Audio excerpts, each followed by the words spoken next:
விழுப்புரம் மாவட்டம் கடையம் என்னும் ஊரில் பொன் மாணிக்கம் என்பவரின் 60 அடி ஆழ கிணற்றில் மான் ஒன்று தவறி விழுந்து கிடப்பதாக தீயணைப்பு நிலையத்திற்கு தகவல் கிடைத்தது.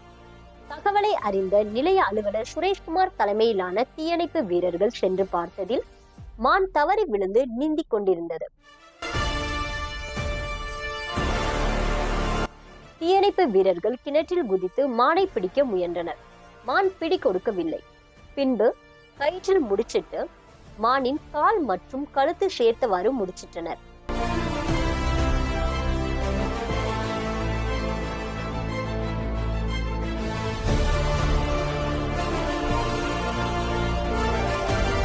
மேலே இருந்த வீரர்கள் மானை வேகமாக மேலே இழுத்து ஏதேனும் காயங்கள் இருக்கிறதா என மானை பார்த்து மானை காட்டுக்குள் விட்டனர். மான்னா யாருக்குங்க பிடிக்காது? நம்ம இந்தியாவில அலைந்து வரக்கூடிய இனங்கள்ல மானும் ஒண்ணுங்க. இதே போல எங்கேயாவது விலங்குகள் தவறி விழுந்துனா காப்பாத்துங்க. புள்ளிமான் துள்ளி ஓடுற அழகை பார்க்கவே எவ்வளவு அழகா இருக்கு.